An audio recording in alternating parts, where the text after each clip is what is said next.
que cela n'arrivera pas si ma vie continue. Pour changer, être différent, certains disent même non.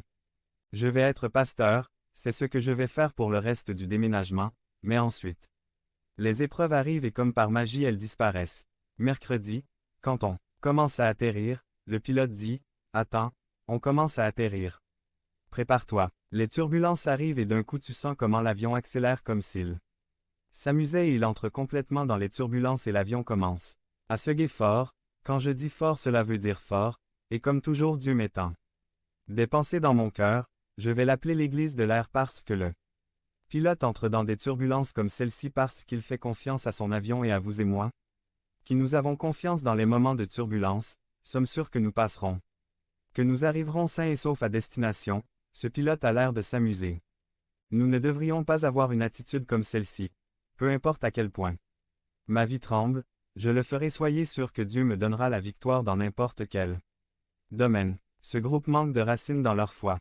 Il manque de racines. Ce n'est pas profond, c'est juste temporaire. 14 La partie qui est tombée parmi les épines est celle qui entend, mais avec le temps.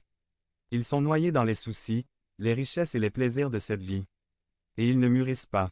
Le monde d'aujourd'hui est conçu pour nous éloigner de Dieu, avec tant de soucis, nous avons des agendas tellement compliqués qu'il n'y a plus de temps.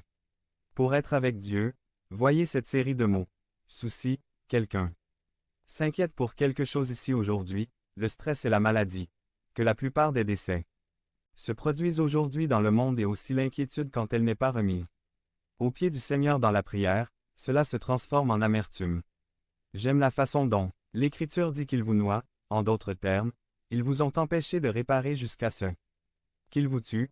Richesse argent c'est très nécessaire mais quand nous l'investissons dans la priorité la plus importante devant Dieu nous vivrons toujours sans sens, cela ne pourra jamais remplir nos cœurs de bonheur car le bonheur ne s'obtient pas là, c'est comme aller à la pharmacie et commander des tacos de pasteur pour le dîner, ce n'est tout simplement pas le bon endroit. L'argent ne pourra pas sauver notre âme et ensuite les plaisirs de cette vie. J'ai adoré la phrase de Juan Pablo.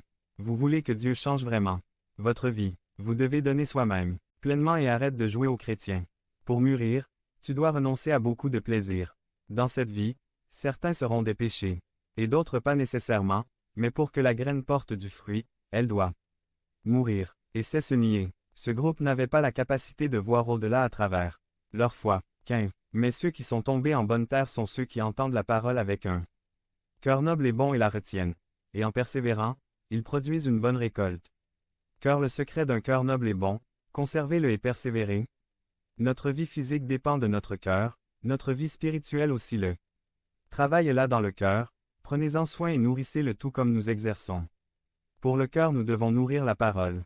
Retenir, persévérer, c'est le but de cette vie car dans la vie éternelle nous n'aurons pas à le faire. Action à entreprendre. 1. Persévérer. 2. Persévérer. 3. Persévérer. 4. Lire ma Bible et prier quotidiennement 30 minutes. Devenez membre de la chaîne et soyez un instrument de la parole de Dieu. Ne manquez pas cette opportunité d'avoir un impact sur des vies. Cliquez maintenant sur le lien dans la description et aidez-nous à diffuser la parole de Dieu. La vie en Christ, à travers son amour et sa grâce par Joel Mascobeto. Résumé. La grâce de Dieu est éternelle, la réalité est que nous ne comprendrons jamais l'amour et la grâce de Dieu si nous ne voyons pas le péché dans nos propres vies, si nous ne nous considérons pas comme des pécheurs. Vie en Christ par son amour et par sa grâce. Service espagnol de Philadelphie 03 04 16. Introduction.